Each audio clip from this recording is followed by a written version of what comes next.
Izuku Midoriya was born without a quirk. In a society where all that mattered was to have these superpowers, or obviously being known as quirks.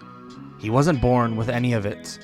At a young age, he was told that development of a quirk within his body did not exist, and even if it did exist, it was something that could not be detected. But the latter would be found out. That Izuku Midoriya did, quote-unquote, have a quirk, but unfortunately, that quirk could not be detected by anything or anyone. Izuku would find this power way later on in life. He would find out exactly what this power meant when he was at the age of 15. But let's start from the beginning, the very beginning. Izuku Midoriya was born into a family, Inko Midoriya and Hisashi Midoriya. But the only problem is he was born into the world and they didn't know he wasn't going to receive a quirk. At the age of 4, that was confirmed. He was no longer given a quirk, and thoughts of basically hoping that Izuku would somehow be a late bloomer would go through his parents' minds. But at the end of the day, this was basically impossible. This would not occur. Never occurs. At the end of the day, they were just being hopeful parents. But what they didn't even realize is that Izuku Midoriya would start getting bullied. From the age of 4 onward, he would get bullied extremely bad. Beat up, anything you could think of, it would happen to him. He would resent everything that was going on, resent hero society, resent the fact that he wanted a quirk so bad so that he could fit in. But nonetheless, he tried to work, he tried to fight, he tried to learn how to fight himself. He tried to learn martial arts, he tried to learn how to defend himself, he tried anything, but he was just some weak kid. He tried working out every day, but nonetheless, he would always fall short. He would always lack that one thing he needed to not only become a hero, but to become powerful, because that's what mattered mostly to him. Of course, he wanted to become a hero. He might have resented them, but he wanted to show everybody else that he would be better than them, even without a quirk.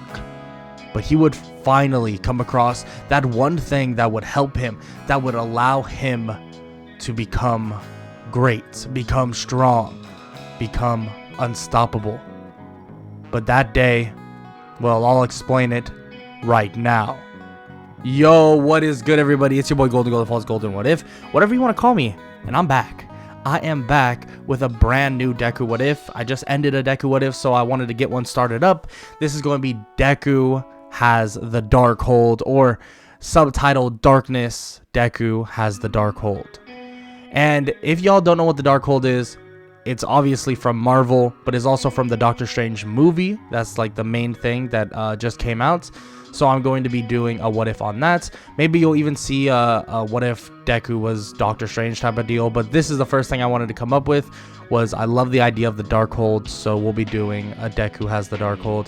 If you enjoyed this what if Deku fanfiction, make sure to leave a like, sub, and comment down below. Leave any suggestions you have for future Deku what ifs, Tanjiro what ifs, Naofumi what ifs, Itadori what ifs, whatever you can think of, really put it down below. Obviously, if I haven't seen the anime, I won't be doing it, but that's just beyond the point. I hope you all enjoyed, and if you do, make sure to leave a like, sub, and comment down below, and let's just get right into the what if. Let's get it. Izuku Midoriya, one day at the age of 15, would head to school and feel as if he was losing hope on everything. His karate classes, his jujitsu classes, nothing was really working. He wasn't a fast learner, and he didn't understand how to properly fight. He didn't know if he would ever understand.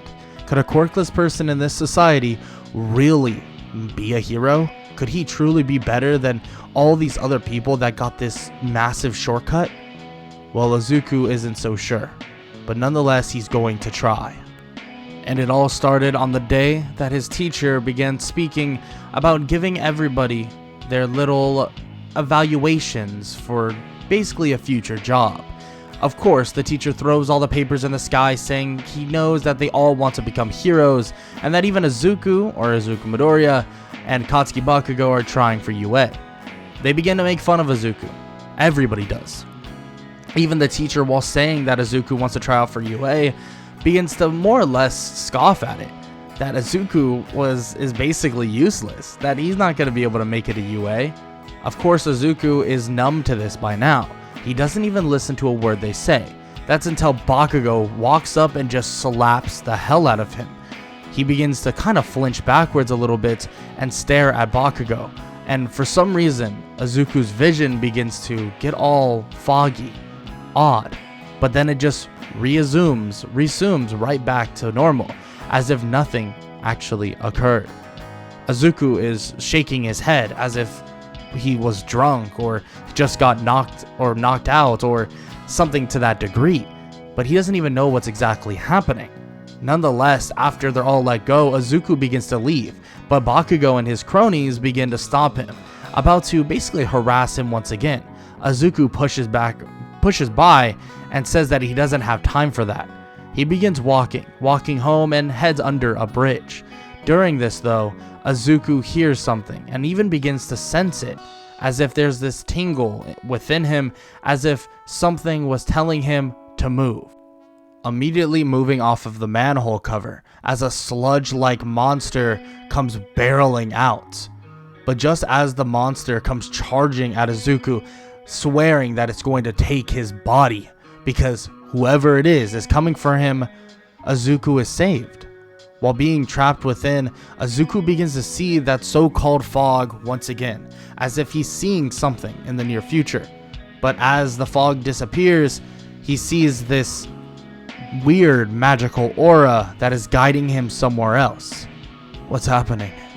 Am I dying? Just as Izuku thinks about this, and the sludge villain begins to mock him. Yeah, kid. This is gonna be easy, don't worry. Just relax. Soon we'll be gone. As Izuku is fading out of consciousness, All Might appears. I am here. Detroit Smash! Smashing the sludge villain with one giant punch. And immediately the sludge villain is blasted into pieces, and this sends Izuku flying. All Might is able to catch him and is able to wake Izuku up, asking if he's okay. Izuku slowly but surely stands up, realizing who it is. But the real question is still there, and Izuku wants to know. All Might, can I become a hero even though I don't have a quirk? All Might doesn't know what to say. He doesn't want to tear this boy down, but he also doesn't want him to be thrown into harm's way. I'm sorry, but I don't believe you can be a hero. You can be far more other things. You can get an education, be a doctor, be anything else. A hero is too risky for someone like you. Quirkless people, they're part of society, but I don't want you getting hurt. All Might apologizes to him and jumps off. But nonetheless, Izuku feels exactly what All Might is saying. That Izuku is useless without something that he was supposed to be born with. He's useless without something that he can't even control. Izuku once again sees the fog in his eyes, and he begins to follow this plane of existence that's guiding him. Eventually, he arrives into an odd-looking abandoned building. This abandoned building begins to shift as if it was changing in an instant, and he opens the door, and all he sees is a tiny room. This giant haunted-like house turned into just one isolated room with something sitting on a pedestal. What is that? What's going on? Whispers begin to get heard all around him as if they were dark creatures or something of that regard. People were speaking to him, telling him to walk closer. Go. Hurry. You can do it. Walk closer. Grab the book. Izuku, hearing these voices, can feel his body moving on its own, walking toward this odd-looking book. As he touches the top of the book, though, his hands begin to tremor, as if something is going on. He opens the book to read various spells. What the hell is this? How does this even make sense? Izuku reads tons and tons of spells involving a multitude of things, involving stuff that you wouldn't even believe would exist. The idea that there's a multiverse, demons, monsters that he can control. Everything is at his fingertips. But he's just some human. He has no quirk.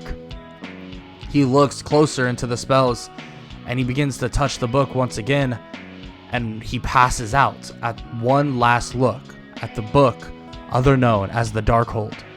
Izuku then wakes up in his home.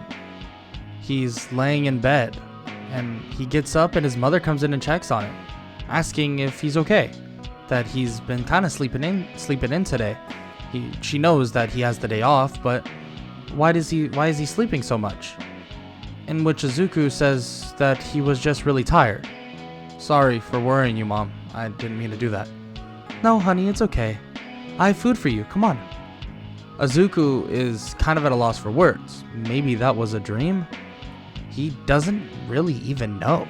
He has no clue, actually. He looks around his room, but he doesn't see anything. But as he walks out the room, he doesn't notice that same book underneath his bed. He walks out and he begins speaking to his mother and father, and begins to eat food and just relax.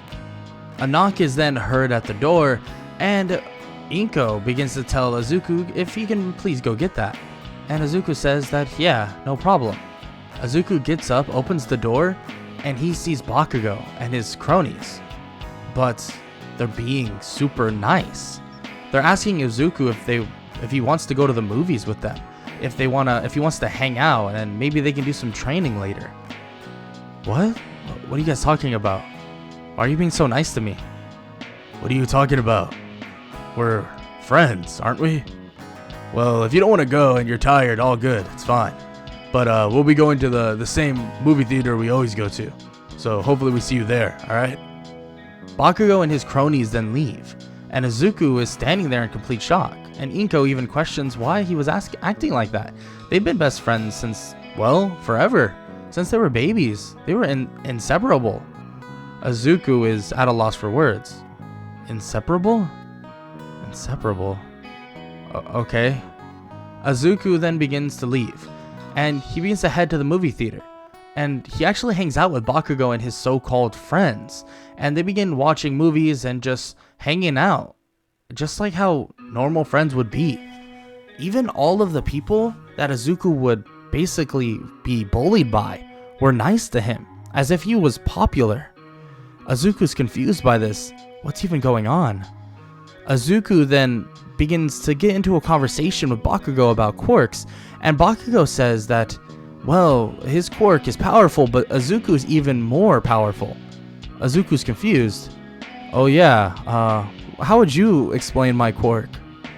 And Bakugo is confused, but he begins to say that Izuku has like these magical powers. He can summon monsters, he can do so many things. It's kind of wild.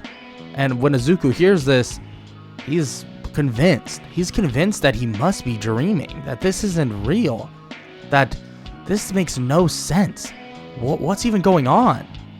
Izuku's not sure, but just as he heads back home after their day out, Izuku begins to feel odd, and then immediately is gone, transferred out of the body that he was once in, and he's now floating in that same dark room with the Darkhold right next to him.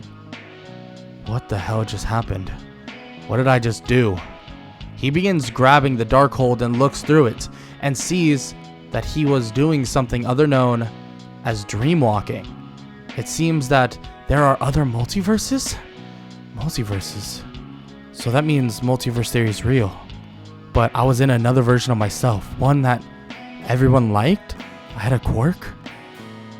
What? But it's not me. But how? Why can't I have that? Whispers begin to be heard once again in his ears. But you can have that. Yeah, you can have it. You can have all of it. Izuku hears this and is just drawn back to the book, grabbing it and rushing home. When he arrives back at home, he realizes that his mother and his father are still there waiting for him, asking what happened, why is he home so late, and what does he have in his arms? Izuku says that it's nothing and it's just a book from the library, but he fell asleep while reading it. He apologizes for making them worry as he heads to his room. Izuku begins to look through the book once again, opening it and flipping page after page. Izuku begins finding various things he can do with that said book. But on top of that, the Darkhold seems to have awakened his quirk. He lifts his hands one time and this glow of magic begins to revolve around him, as if he had a quirk that was all based around magic, sorcery, something of that regard. The Darkhold has awakened his true quirk, and he now holds power that he never knew he could have in the first place. It's just like that other universe, the other version of me. I have his power, but I also have that. The Darkhold. The Darkhold granted me that. I could be a hero. I can do so much more. Izuku begins reading through the book, more and more learning about every single possible spell he could even think of. Spells that create and destroy. Spells that could create vampires, demons, werewolves, anything you can think of. Some of the most powerful enchantments of all time. On top of that, dreamwalking, demonic beings, dimensions. Spells that would bring dimensions all together. He doesn't know, but he wants to learn every last thing. Over the course of this next 10 months, Izuku begins learning more and more about this. Begins to try his own little experiments to stretch the limitations of his strength, stretch the limitations of his power. He begins to do this throughout this 10 months before the UA entrance exam. But he would soon realize that the UA entrance exam, it was not the way for him to go about things. But these so-called whispers, these whispers of the Darkhold, begin to attract various other people, including the people that he loved the most. One night, without Izuku even knowing, Inko stumbled across the book. Not only that, the night before, she even saw Izuku dreamwalking, saw him using this so-called Darkhold-like book, and it begins to attract her. She wants the book for herself. She can be powerful. She can have everything she ever wanted. Izuku didn't know that she was doing this, but one day he walks into his room and finds the dead body of his own mother on the floor. Izuku runs over and looks to see that the Darkhold is in her hands because she was going to take it away. The whispers come back telling him that she was trying to take his power away, that she did not care, that she was going to take the power for herself and be rid of him and his father. Izuku didn't know how to even say this or even believe it. Hazashi then walks in to see the dead body of Inko, and he begins to scream and panic, saying that he's a monster. His son, he killed her. Why would he do that? Izuku turns and says that that's not what happened. That's not what occurred. He reaches out his hand, but he looks at his fingertips becoming black. Izuku, all he can hear are the voices now. He hears something telling him to kill his father. He reaches out his hand and a portal opens next to his father, and immediately a demonic-like monster, this giant cobra-like creature, takes his father's head off in one single bite. Both his father and his mother are dead. He waves his hands at both of them as they disintegrate into nothingness, and Izuku realizes that the world entirely is against him. He believed that becoming a hero would set him on the right path to be recognized by everybody. His mother and his father were the only people that even supported him. He begins to grit his teeth. I thought they loved me. I thought they supported my decisions to try and become a hero. But I guess not. I guess I was wrong.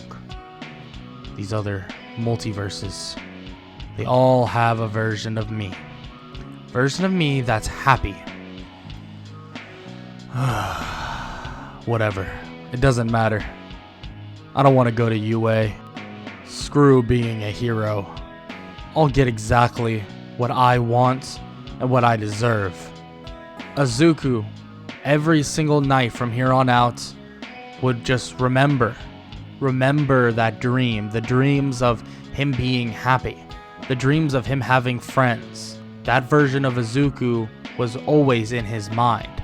He then learned that these dreams were not just dreams. These were real. These were him seeing a brand new universe, a brand new multiverse of possibilities, that he could be happy. Nonetheless, he was still stuck here. Nothing he could do. He couldn't be happy, but he would need himself to find happiness. And he believed that the Darkhold, that book, the book he found, was the only blessing he's ever had in his life. So he takes that book, puts it in a bag, and begins to leave his home that he, once called a safe haven. He leaves and begins scouring the entirety of Japan, looking longer, harder for anybody he possibly could find. He looks through the entirety of the Darkhold for any spells that would help him cross the multiversal plane of existence. And of course there are some, but he still needs to find a way through. Izuku begins to just watch everything around him very, very closely. Watching the heroes, watching the villains, realizing various things about this world, that there is a lot to be sought after. Now imagine if he could have even more power. That's what he wants. He wants an almighty amount of power. And this Darkhold is exactly what he'll use to get it. He begins to be in an empty area, a desolate area that he scorched to pieces. Now he can rebuild this place to his own image. Swiping his hand across, using the power of the Darkhold, he made a place, a safe haven, a true one for himself and himself only. He begins to use magic. Mirrors and magical aura begins to appear all around the area. Izuku begins to channel every last bit of the Darkhold within himself, and he begins to create something that even the Darkhold doesn't have. He begins to manipulate a spell, a demonic spell that would make a summoning. As Izuku begins to tamper, adjust, and change the spell, a monster, a demonic one, is created. This monster begins to change though, going from this dark shadow into something more minimal, something that looks similar to a regular person in the naked eye. Izuku walks up to him and introduces himself. The demonic monster says that he knows exactly who Izuku is, his master. He bows down as Izuku pats him on the head. Good, because you'll be my ticket to all the power I want in this world. And trust me, everybody, everything, every monster that stands beside me will get that power. Izuku created a monster that is made to take, to conquer, and give him infinite power.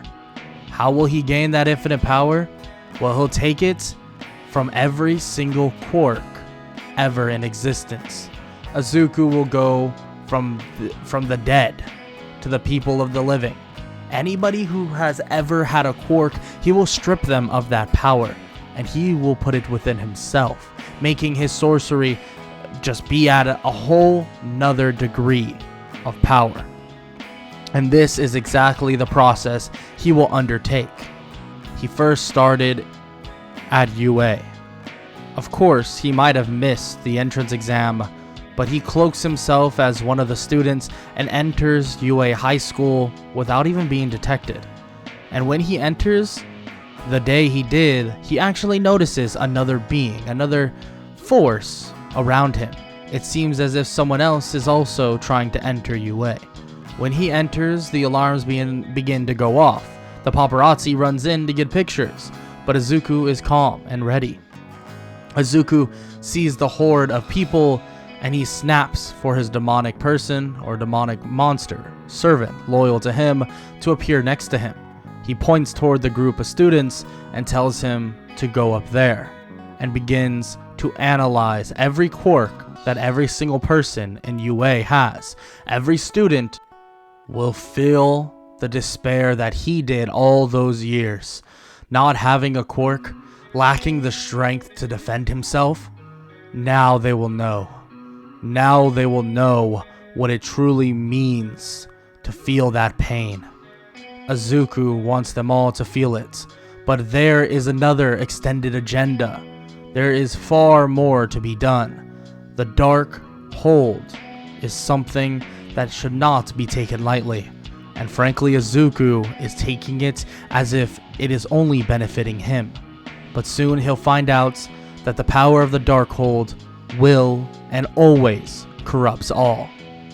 And that is a wrap for the first installment of Deku Has the Darkhold, this My Hero Academia What If Deku fanfiction. If you enjoyed the first installment, other known as Darkness, make sure to leave a like, sub, and comment down below. Leave any suggestions you have for future what ifs, all that good stuff. This was a little shorter. I've been recently uploading a lot longer videos, but I decided that I'd make it about 25 to 28 minutes. That's kind of where I was aiming, and I'm a little over 25 minutes now. But nonetheless, this will be probably a shorter series. Probably still be 3 parts, but just not as long in terms of time length. But nonetheless, I hope y'all enjoyed, and I hope all y'all have an amazing day. Later. I don't wanna waste what's left.